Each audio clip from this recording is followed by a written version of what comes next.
this is Stanley. Stanley is actually very sweet when I met him in the room. There's just a little issue. He thinks he runs the household at home, and it's becoming a problem because he's kind of biting, you know, the family, right? And so this is where behavior needs to have some behavior modification with some medicine, a trainer for sure, and then also a neuter. They're running out of options, but these are the options that we have left, okay? Now, at this point, you know, he was fine, but if you notice when I pet the belly, this one tells me what's going on. He doesn't like that. You're okay, I'm just petting the belly. You're just moving you around.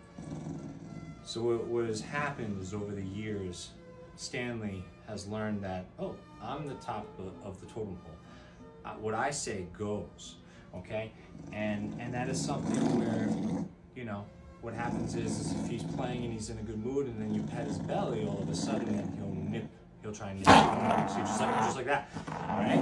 And so when that happens, a lot of times the owners then just back off and then this one wins. And now what's happening is that this one thinks every time I act this way, I get my way.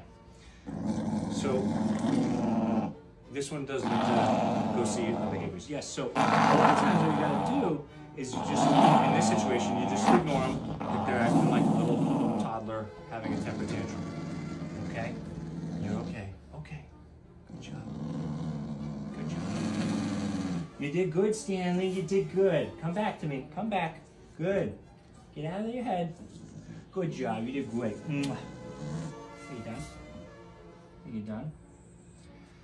When they realize that they can't get their way, this is kind of how we're going to have to counter condition. However, this is kind of, you know, this is a story that's happened for a long time, okay? We're 6 years old now. So this is something where I can't just give medicine out the door and then the owners, that's an unrealistic expectation if you think that by me just giving, let's say, fluoxetine, Prozac, then we're just going to get better. That's not the case. I want to bring those testosterone levels down, but at this point, it's such a habit of getting our way, just neutering them alone. I can't give a 100% guarantee that that's even going to make anything any better.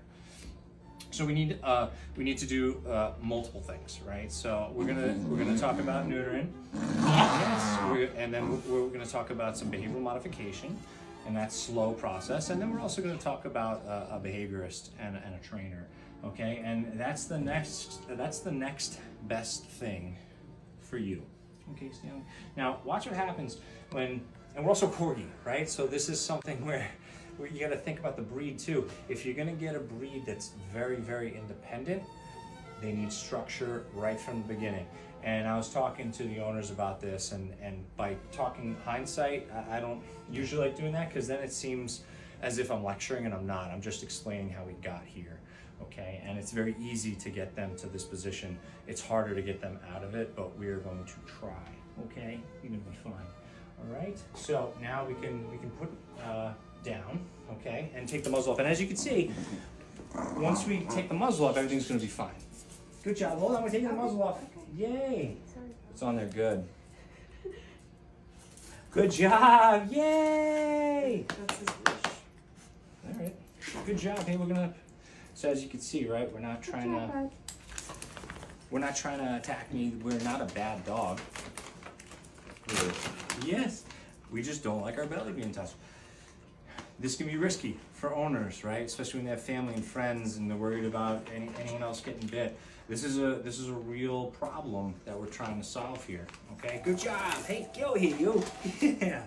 See, we're not trying to bite me now, but we didn't like what was happening up there. So you nip that in the butt early, and then you shouldn't have these issues moving forward, okay? But there's still work that can be done, okay? All right, let's go back to mom. Good job, yeah.